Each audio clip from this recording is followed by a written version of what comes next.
We went to the tomb of Akbar. Akbar was one of the greatest emperors of the Mughal Empire.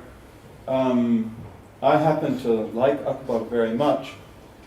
It has been said that the mistake of Akbar was that he didn't have Shaykh al-Islam, Abu Mas'ud Effendi. Because Suleiman the Magnificent, Suleiman al-Qanuni, he had Shaykh al-Islam, Abu Mas'ud.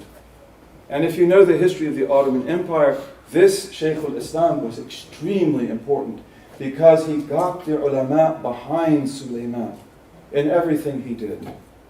And therefore Suleiman was able to do brilliant things. Because always in Islam you have tension between the ulama and between the leaders. And Akbar didn't have that. But I went to Akbar's tomb, which is also very beautiful. And when you go in, you walk on this brick sidewalk, which is about, I would say, maybe 2 meters off the ground. And then on the right there is grass, on the left there is grass, and you have these beautiful gazelles. Beautiful gazelles, they're little gazelles. You have one breed on this side, another breed on the other. They've been there for generations. And your heart melts. And of course, they're tame. Nobody bothers them. So again, beautiful architecture. And also something that fits into the culture and beautifies the culture. So here we come to China. And Islam came to China very early, from at least the 8th century. Some would say even the 7th century. And it develops through different stages. I wrote a paper called Sikh Knowledge in China, and it will talk about the Chinese Muslims. And they're very important for us because of the fact that Chinese Muslims, they learned, they used Chinese culture with great deftness, with great ability. And they respected it. And even they spoke about Islam in a way that the Chinese could accept. Because if you know about the Chinese, they are the kingdom of Middle Earth. And foreigners, aliens, are always regarded to be outsiders. And so the Muslims of China did not want to be outsiders. They wanted to be insiders. And therefore also, how do you say Islam in Chinese? If you want to say Islam, they're going to say Yisilam. Yisilam.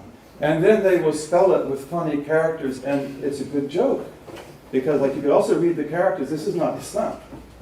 And so what they did is they changed the name. Among themselves they will say Islam. But they said Qing Jian Jiao.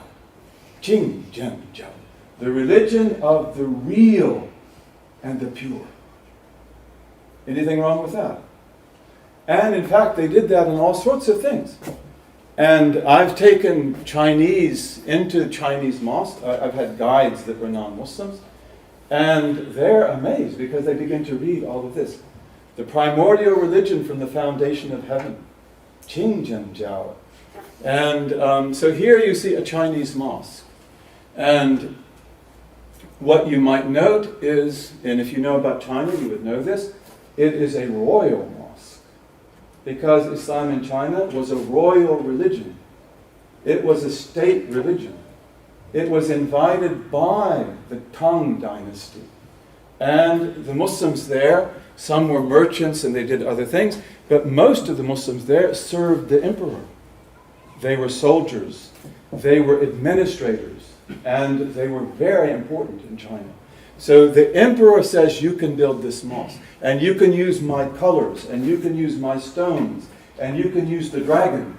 And this is what they will do. And this is a northern Chinese mosque.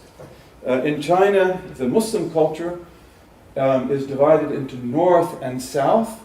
South begins at the Yangtze River, which goes through Shanghai. And you'll see there's a different culture in the south than there is in the north. But this is very northern. This is a royal mosque.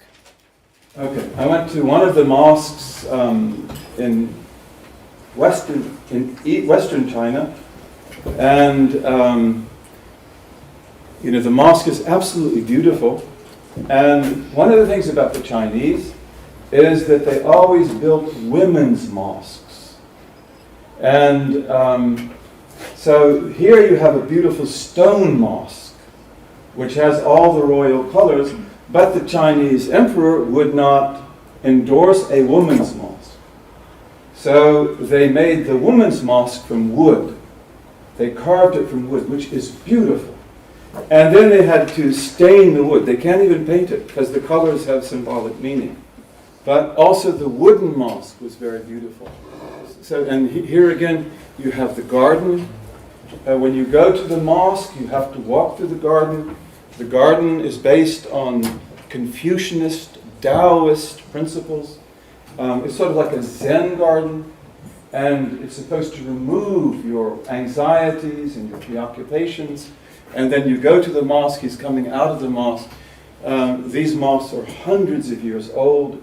They're extremely beautiful. And again, you don't have to be told.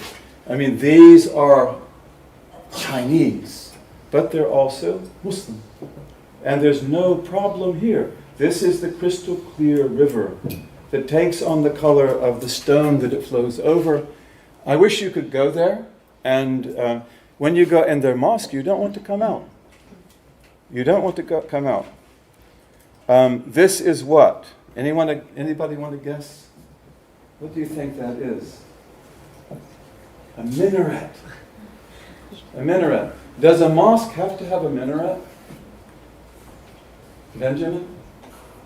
No. In fact, the minarets are really developed in Central Asia and in Iran, Persia. And what does the word menara mean, literally?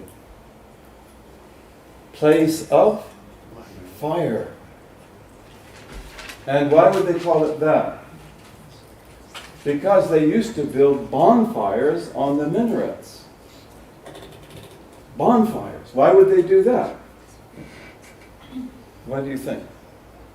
So people could find the city at night, especially caravans coming out of the desert and coming overland.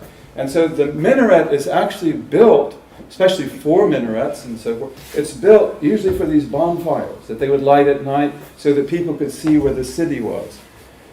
Andalusian mosques didn't have minarets. They had a tower. This is also, the Chinese are like that as well. They don't need a minaret. Also, they're not allowed to build very high because in Chinese culture, they don't like tall buildings. So that's about as tall as you could go. And you can't go higher than the emperor's palace. These are other beautiful pictures of the Chinese mosques. My assistant really did a good job here. And now we come to, well, let me see here. Yeah, so now this is in Shanghai. This is a beautiful mosque in Shanghai. And it is about, I would say, 500 years old. And here you have a different culture. And here they use different colors and they use different materials. And they love red, black, and white. And this is one of the most beautiful mosques I've ever seen. It's the Songjiang Mosque in Shanghai. This is the outside of it. And you can't really tell. Of course, you've got the symbols of the emperor.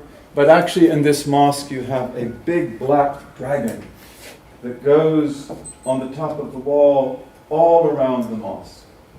A big black dragon. And what does that mean? It means this is the emperor's mosque. So woe be to you if you violate it. Don't steal, don't rob, don't climb the wall. Respect this mosque because it's the emperor's. And again, this is the way Islam was in China. It was endorsed by the emperor. And here again you have another picture of that same mosque. It's so beautiful. And when we went there, we just didn't want to come out. And then again you see the Arabic script. And the Chinese developed the Arabic script over more than a millennium. And they develop it with a certain Chinese taste. And they develop it also to be written with a brush. Although also they will use pen. They will use the same pen that we use in the rest of the Muslim world. And here I wanted to show you this as well, because this is typical of Chinese Muslim culture. That is, of course, Arabic script. La ilaha illallah Muhammadur Rasulullah. It is a Chinese version of Arabic script, not difficult to read. And they will do it in a single stroke. They don't like to raise the pen. They might here raise it 2 or 3 times, but they like to do it just like that. And then they do the calligraphy as well. And the calligraphy is classical Chinese calligraphy, which will tell people about that. What does that mean? What is the significance of it? And then the artist is authorized. He's got his name here, Muhammad, and then he has his stamp. So again, they are cultivating Chinese calligraphy, which is a sacred art, and also Arabic calligraphy, which they also regard to be a sacred art.